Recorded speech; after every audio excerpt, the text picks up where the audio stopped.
El pitido del correo electrónico llegó a las 23:47, rompiendo el silencio nocturno de su oficina. El escueto mensaje de Valerie declaraba que la transferencia de su herencia era lo más práctico. Adjunto había una selfie. Valerie, radiante con un hombre barbudo, brindando con champán en el balcón de un resort bajo un cielo desconocido. El resplandor digital expuso a Dale, despojado de su supuesta fortuna, dejándolo mirando su sonrisa triunfante y burlona. El brillo del monitor proyectaba una luz blanquecina sobre el rostro de Dale Miller. A las 23:47, el timbre de un correo electrónico entrante interrumpió el silencioso murmullo de su oficina en casa, un sonido que rara vez oía a esas horas. Tenía 45 años, era arquitecto especializado en diseño comercial, acostumbrado a los ángulos precisos de los planos y a la precisión de los contratos. Sin embargo, este correo no era ni preciso ni mesurado. Era de Valerie. El asunto decía simplemente, su herencia. Lo abrió, con la mano firme sobre el ratón. La primera línea era concisa, brutal en su claridad. He transferido su herencia. Era lo más práctico, considerando mis gastos corrientes. Práctico. Esa era su palabra. Adjunto una sola fotografía. Valerie, radiante, con el rostro sonrojado, chocando sus copas de champán con un hombre barbudo al que no reconoció. Estaban en el balcón de un resort, con palmeras visibles tras ellos, el océano de un azul brumoso, bajo un sol brillante. Su sonrisa, incluso en una fotografía digital, parecía amplia, triunfal y sin ningún remordimiento. Entonces se le escapó un sonido, una risa corta y hueca sin rastro de humor ni desesperación. Era la voz de un hombre que reconocía una trampa tendida, comprendiendo la intención del resorte, pero sabiendo que la trampa estaba vacía. Sabía, con una certeza que se le había grabado en la sangre, que Valerie no había transferido nada. Los $640,000 del patrimonio de su tía Martha no le pertenecían. Martha había sido una mujer formidable, sólida como un tronco de roble. Tras el accidente de coche de sus padres cuando él tenía 7 años, simplemente apareció, le preparó la maleta y lo trajo de vuelta a su modesta casa con el inmaculado jardín de rosas. Sin alardes, solo hechos. No era de sentimentalismos, solo de practicidad. Había trabajado 3 décadas como enfermera de cirugía en St. Joseph's, el tipo de mujer que sabía exactamente dónde colocar cada instrumento y cómo debía seguirse cada procedimiento. Su última carta, escrita con su caligrafía precisa, casi arquitectónica, fue breve. Construye algo permanente, Danny. Nada más importa. Dale siempre había entendido lo que ella quería decir con permanente. Se recostó en su silla, con la imagen del rostro radiante de Valerie aún en la pantalla. Sus dedos se cernieron sobre el teclado. Durante un largo instante, simplemente se quedó mirando la foto, el champán, al hombre barbudo. Luego, con un movimiento lento y pausado, escribió una respuesta. Gracias por el aviso. Pulsó enviar. Sin pánico, sin acusaciones, solo un discreto acuse de recibo. Los meses previos a ese momento se repetían en su mente. Las llamadas de Valerie, siempre contestadas en la otra habitación, con su voz como un murmullo apagado. Los repentinos e inexplicables viajes para obtener la certificación de yoga que la llevaban de fin de semana, siempre a lugares de los que él nunca había oído hablar. Y entonces, el cambio en su interés, una curiosidad gradual, como la de un tiburón, por los detalles del testamento de Martha, los detalles de la herencia. Había preguntado sobre el proceso sucesorio, los abogados, los plazos. Sus preguntas se habían vuelto más agudas, más insistentes. Recordó el viaje a Columbia 3 meses antes, un tramo llano de carretera bajo un pálido cielo de octubre. Patty Olson, la abogada de Martha, una mujer con un moño sensato y mirada penetrante y perspicaz, le había explicado los detalles. La herencia, unos $640,000 fruto de años de cuidadoso ahorro y algunas inversiones astutas, estaba ahora asegurada. Un fideicomiso intrincado e irrevocable, meticulosamente redactado, la hacía intocable. No solo para Valerie, sino para cualquiera que quisiera presentar una reclamación rápida. Fue el último acto de protección de Martha y el discreto reconocimiento de Dale a su sabiduría. En ese momento, supo que el acuerdo era precisamente lo que Martha habría deseado. Ahora bien, el correo electrónico de Valerie, su selfie triunfal, no fueron un golpe.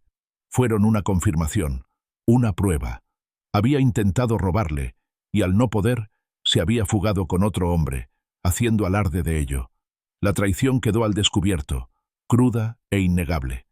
Esa noche, por primera vez en lo que parecían años, Dale durmió profundamente. No había más historias elaboradas que desentrañar, más evasivas que sortear. El aire en la habitación se sentía más ligero, libre de la tensión tácita que había impregnado su espacio compartido durante tanto tiempo. Se despertó con la primera luz grisácea del amanecer, la habitación fresca y silenciosa. Preparó un café más fuerte de lo habitual, con un aroma denso y amargo en la silenciosa cocina. Lo bebió solo, contemplando el césped empapado de rocío. Luego, metódicamente, cogió su teléfono. Tenía llamadas que hacer, cosas que poner en marcha. Hace 13 años, el ambiente en la feria inmobiliaria de Atlanta rebosaba de ambición. Dale había estado allí, esbozando ideas para clientes, buscando algo más allá de una gran tienda o un centro comercial. Valerie, que entonces tenía 32 años, también estaba allí, vibrante y elocuente, lanzando una marca de bienestar que prometía claridad y equilibrio. Se movía con determinación, su risa alegre y natural, un marcado contraste con las líneas tranquilas y las medidas precisas que definían su propio mundo. Se encontraron cerca de una exposición de materiales de construcción ecológicos. Su ingenio contrastaba agradablemente con su carácter reservado. De alguna manera, funcionó. Se casaron 2 años después. Dale había comprado la vieja casa victoriana en Elm Street, un lugar con buena estructura pero que necesitaba reformas. Valerie había visto el potencial, sobre todo por los porches envolventes de los que siempre hablaba. Pasaban los fines de semana lijando suelos viejos, eligiendo muestras de pintura, transformándola en el tipo de casa que parecía sólida y acogedora. Sin hijos, había declarado Valerie desde el principio, con tono firme pero no cruel. El negocio es mi prioridad. Dale, satisfecho con los complejos desafíos de sus proyectos arquitectónicos, no había discutido. Su trabajo llenaba sus días, y el ritmo tranquilo de su vida juntos parecía suficiente. Durante 9 años, fueron la imagen del éxito. Sus diseños comerciales ganaron premios, su marca de bienestar creció, incluso se expandió a cursos en línea. Se relacionaban bien, eran admirados en galas benéficas, sus vidas parecían complementarse. Rara vez discutían. Los problemas, si surgían, se gestionaban con discreta eficiencia, como un grifo que goteaba o una auditoría fiscal. Todo tenía su lugar, su solución. Entonces, la tía Martha enfermó. Cáncer de páncreas, agresivo y repentino. Dale pidió una licencia en el trabajo y condujo 2 horas hasta Columbia para cuidarla. Recordaba el olor del hospital, antiséptico y débil, las voces apagadas, el pitido incesante de las máquinas. Martha, incluso enferma, se mantuvo alerta, observándolo todo desde la cama. Valerie la visitó una vez. Se quedó quizás 15 minutos, arrugando la nariz ante el olor clínico. «Los hospitales me deprimen», dijo más tarde, con la voz quebrada. Nunca regresó. Dale lo había entendido como su forma de desaparecer cuando las cosas se ponían difíciles. Un patrón familiar que había aprendido a no cuestionar. Simplemente lo manejaba. Tras la muerte de Martha, la sorpresa de la herencia llegó silenciosamente. Dale no sabía que su tía, la enfermera estricta y práctica, había sido una inversionista tan astuta, acumulando una suma sustancial durante décadas. Era un testimonio de su tranquila determinación. El testamento era claro y conciso, igual que Martha. Fue entonces, en las semanas posteriores al funeral, que el interés de Valerie en sus finanzas cambió. Por primera vez en su matrimonio, empezó a preguntar por sus ahorros, sus inversiones y, sobre todo, por el dinero de Martha. Siempre había manejado las cuentas de su negocio, dejándole a él la gestión del presupuesto familiar conjunto. Este nuevo enfoque fue desconcertante. «Deberíamos expandir el negocio», sugirió una noche, con la mirada brillante desde el otro lado de la mesa, fija no en él, sino en un futuro lejano, por su marca. Un nuevo espacio, quizá algo de capital de marketing. Es el momento perfecto. Dale había dejado el tenedor, moviendo el puré de papas en su plato. Necesito pensar en qué querría Martha, dijo con voz serena. Las palabras quedaron suspendidas en el aire, una pequeña y obstinada negativa. Observó una sutil, casi imperceptible tensión en la boca de Valerie, un endurecimiento momentáneo de su mandíbula. Fue una expresión fugaz, rápidamente disimulada por una sonrisa forzada, pero la vio. Esta era sin duda la primera grieta en los sólidos cimientos que habían construido. Después de eso, los cambios se aceleraron. Los viajes de negocios de Valerie se hicieron más frecuentes, sus llamadas telefónicas más cortas, a menudo de espaldas a él o en otra habitación. En la cena, su teléfono, por lo general su compañero constante, siempre estaba boca abajo sobre la mesa, una barrera silenciosa entre ellos. Una fresca tarde de otoño, unas semanas antes de que llegara el correo, su vecino, Earl, un marín retirado con un don para fijarse en todo, lo detuvo mientras recogía el correo. «Vi a tu esposa la otra noche», dijo Earl, señalando con la cabeza hacia la entrada de la casa de Dale. «Un tipo alto, con un coche elegante. La dejé enseguida». Dale había estado fuera esa semana en una reunión de proyecto en Indianápolis. Simplemente asintió, agradeció a Earl por el aviso y guardó la observación. No había necesidad de darle vueltas. Sabía la verdad sobre su matrimonio en ruinas. Sabía que uno de ellos estaba siendo honesto al respecto, aunque solo fuera consigo mismo. 2 semanas antes de que Valerie partiera hacia lo que sería su último retiro, Gene, el contable de Dale, llamó. Gene era un hombre meticuloso, propenso a largas explicaciones sobre códigos tributarios y fluctuaciones del mercado. Hoy, su voz sonaba entrecortada, menos divagando de lo habitual. «Dale, ha habido actividad en tu cuenta fiduciaria», dijo, saltándose las bromas habituales. «Alguien ha estado intentando acceder a ella». Dale sintió un escalofrío, aunque el aire en su oficina era cálido. «¿Cómo acceder?» «En línea. Intentos repetidos de eludir los protocolos de seguridad. Usan tu número de la seguridad social, el apellido de soltera de tu madre, incluso el nombre de tu primera mascota. Todo lo habitual para una cuenta bancaria estándar», explicó Gene. «Pero no pueden responder a las preguntas de seguridad específicas que le hicimos a Patty». Gene confirmó que estos intentos se dirigían únicamente a los fondos de la herencia, no a sus cuentas comerciales, ni a su cuenta corriente conjunta. Había habido 7 intentos en 2 semanas, cada uno desde una dirección IP diferente, pero todos siguiendo el mismo patrón, utilizando la misma información personal. Esa noche, con la inquietante noticia de Gene aún fresca en la mente, Dale se sentó frente a Valerie en la mesa del comedor. Estaban comiendo comida china para llevar. El familiar aroma a jengibre y soja impregnaba el aire. Valerie revolvía un trozo de lo mein en su plato. «¿Sabes?», dijo con voz suave. «Hoy estaba pensando en nuestras finanzas. Todo está tan desorganizado. Mis cuentas de la empresa, tu fideicomiso, nuestra cuenta conjunta. Deberíamos consolidarlo todo, ponerlo todo en un solo sistema, simplificar las cosas». Dale la observó, la sutil tensión en sus hombros, cómo apartaba la mirada cuando él la miraba fijamente. Tomó un rollo primavera. «Sí», dijo lentamente, «es una idea. Puedo hablar con Gene». Vio que sus hombros se relajaban un poco, un pequeño, casi imperceptible suspiro de alivio. Sabía con absoluta certeza que no lo haría. A la mañana siguiente, en lugar de ir a su oficina, Dale condujo de vuelta a Columbia. El cielo estaba nublado, de un gris apagado y uniforme. La oficina de Patty Olson estaba en silencio. El olor a papel viejo y cera para madera impregnaba el aire. Patty, con su práctica chaqueta de tweed, escuchaba con aire sombrío mientras Dale le contaba la advertencia de Gene sobre los intentos de acceso y el repentino impulso de Valerie por consolidar sus finanzas. Su expresión permaneció neutral, pero la tensión en sus ojos lo decía todo. «Martha era una mujer inteligente», dijo Patty en voz baja. Se recostó, juntando las manos sobre el escritorio. «Construyó este fideicomiso específicamente para que fuera infalible. Esos fondos están completamente protegidos, Dale. Instalamos capas de seguridad precisamente para situaciones como esta. No es una cuenta bancaria cualquiera.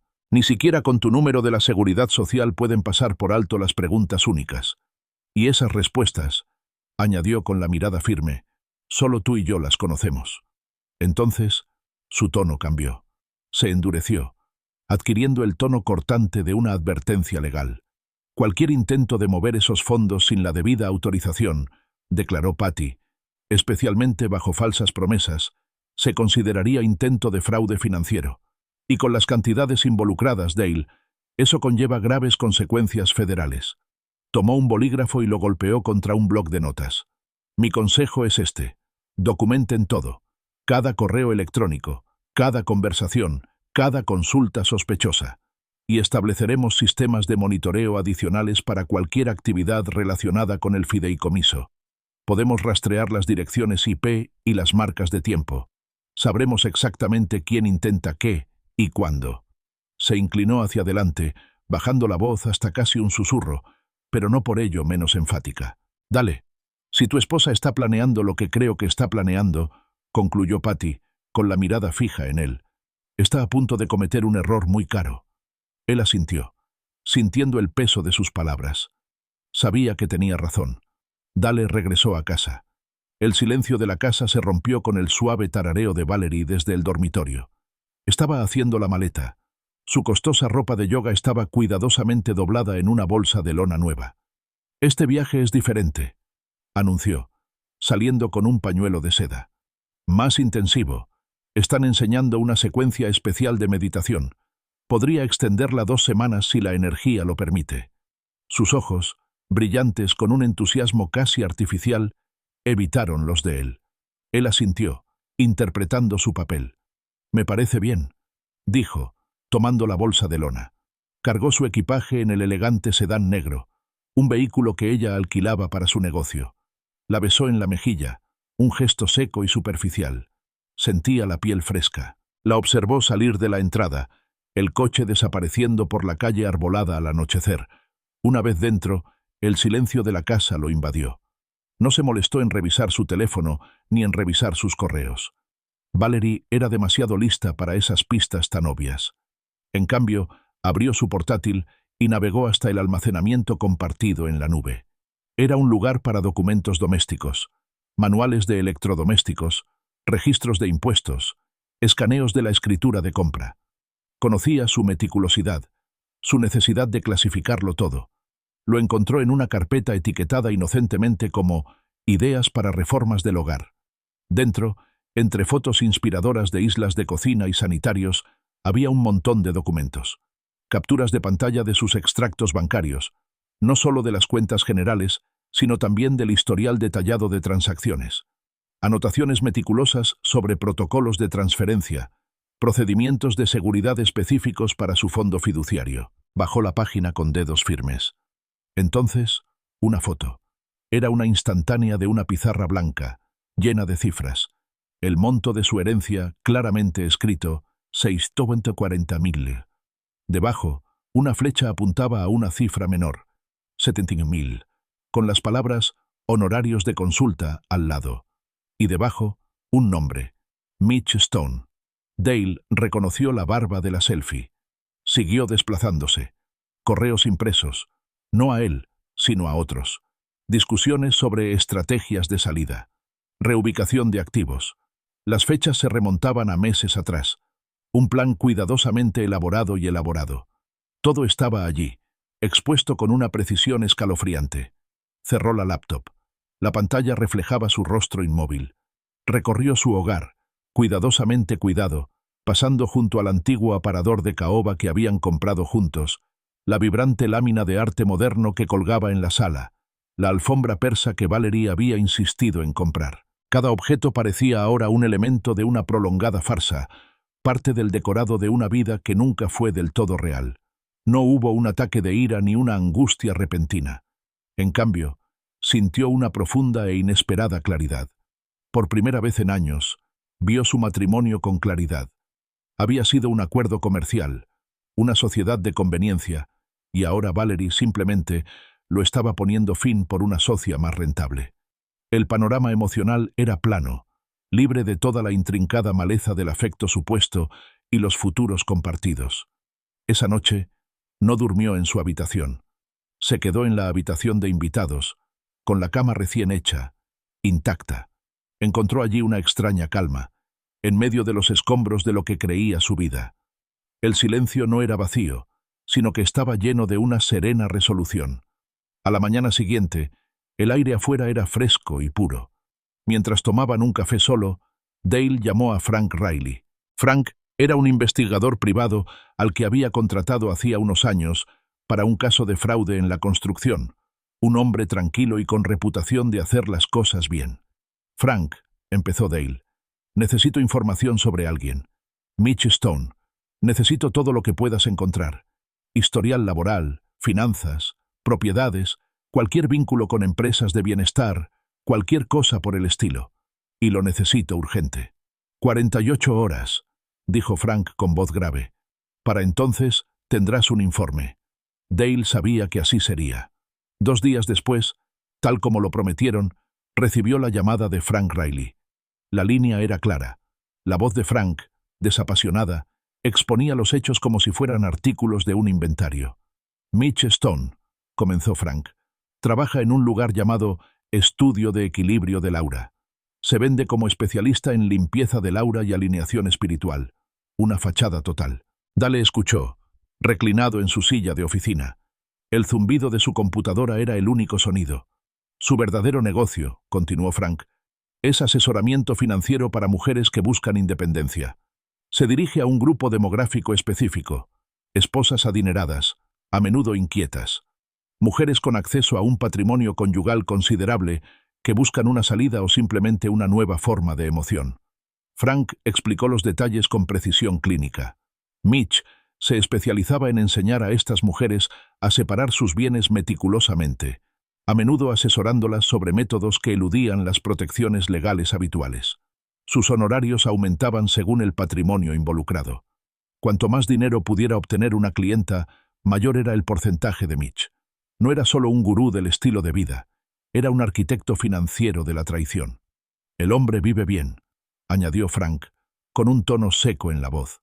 Conduce un deportivo alemán nuevo, alquila un piso de lujo en el centro, todo financiado con las tarifas de consulta de su clientela.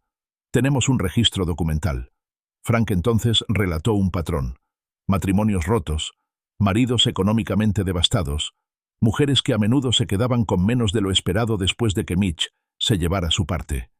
Pintó la imagen de un maestro de la manipulación, carismático y persuasivo, que se aprovechaba de deseos de empoderamiento y emoción que se convertían en algo mucho más siniestro. Y sí, concluyó Frank, es el hombre barbudo de la foto de su esposa. Confirmado. Comparamos el reconocimiento facial con sus perfiles públicos. No hay duda. Los hechos, fríos y contundentes, se acumulaban. El equipo de Frank había investigado a fondo los hábitos de gasto recientes de Valerie, y los resultados fueron contundentes. Se habían transferido cantidades sustanciales, no a sus cuentas comerciales, sino a varias empresas fantasma y cuentas directamente vinculadas a Mitch Stone.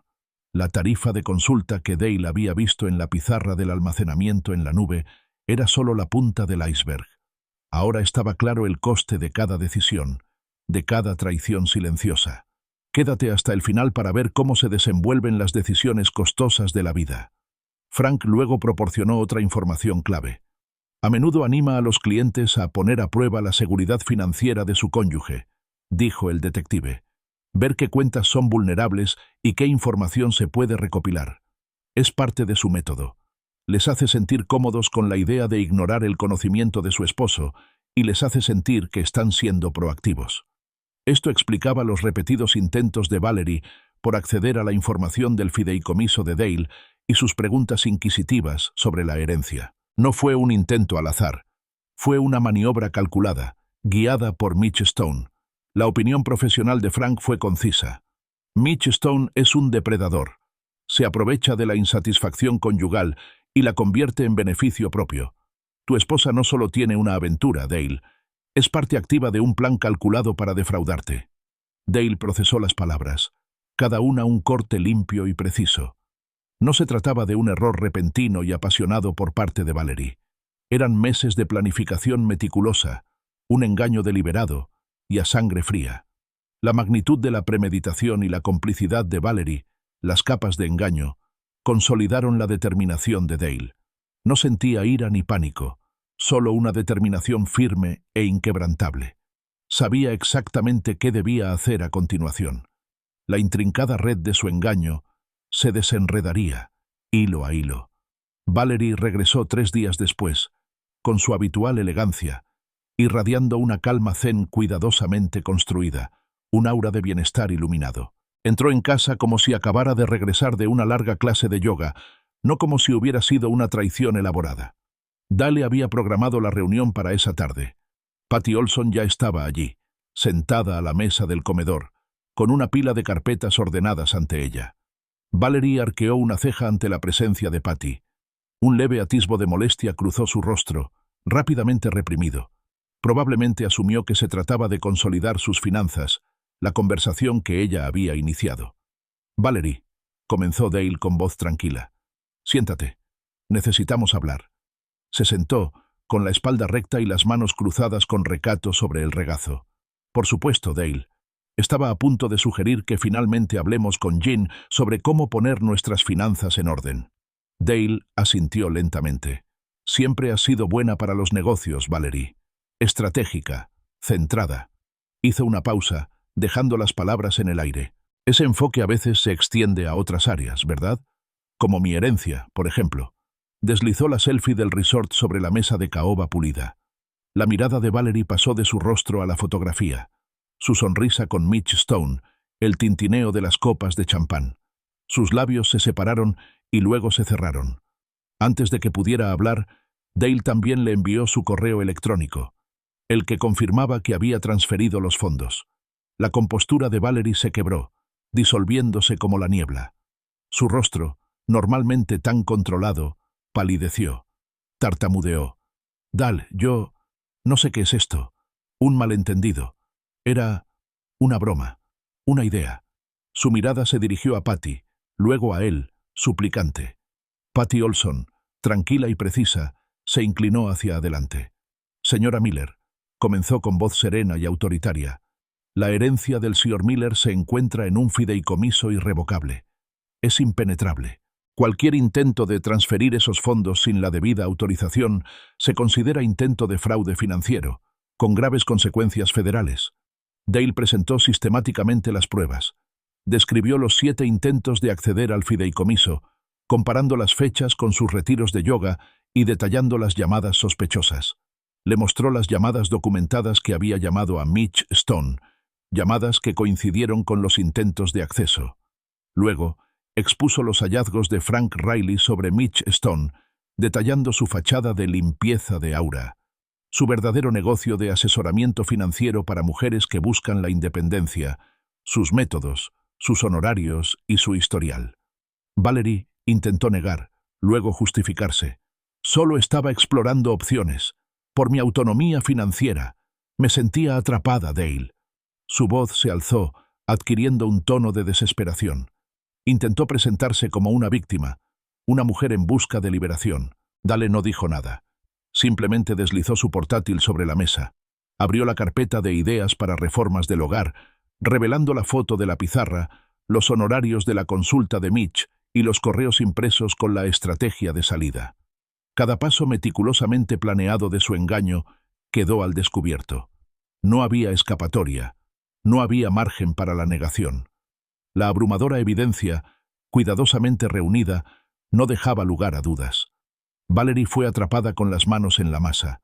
Su desafío inicial se desvaneció.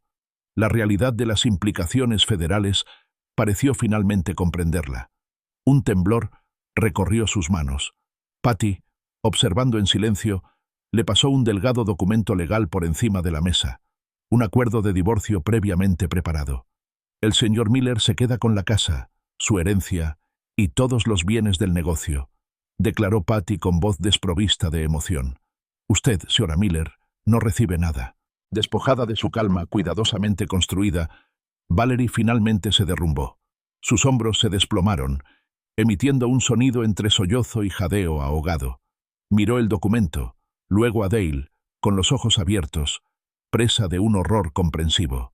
La devastadora magnitud de su colosal error se apoderó de ella. La voz de Dale era firme y serena. rompiendo el silencio. «Querías independencia, Valerie», dijo con la mirada fija. «Ahora la tienes». Valerie, con el rostro surcado por las lágrimas, devolvió el acuerdo a la mesa. «No firmaré esto», dijo con voz entrecortada. «Eres un hombre controlador, Dale. Se lo diré a todo el mundo». Patty Olson, imperturbable, se ajustó las gafas. «Soran Miller, sus opciones son muy sencillas. Firma este acuerdo y este asunto queda entre nosotros en privado. O bien, presentamos cargos federales por intento de fraude financiero. Las pruebas, su correo electrónico, la foto, el registro digital detallado de sus intentos de acceder al fideicomiso, su comunicación directa con el señor Stone, son abrumadoras. Lo perderá todo y mucho más. Esta es su oportunidad de irse sin nada, pero libre». Atrapada, superada en estrategia, la rebeldía de Valerie se disolvió en una resignación temblorosa. Le temblaban las manos al tomar el bolígrafo. Su firma era un garabato tembloroso. Reconoció todo lo que había intentado robar. Dale la vio salir de la casa victoriana, mientras su lujoso coche se alejaba hacia la luz tenue. La casa, que habían construido juntos, parecía regresar silenciosamente a él, libre de sus pretensiones y ambiciones. El divorcio se desarrolló con rapidez y discreción, testimonio de la experiencia legal de Patty y la meticulosa preparación de Dale. Los intentos posteriores de Valerie de demandar la pensión alimenticia fueron desestimados. Las pruebas de su intento de fraude hicieron que su demanda fuera inviable.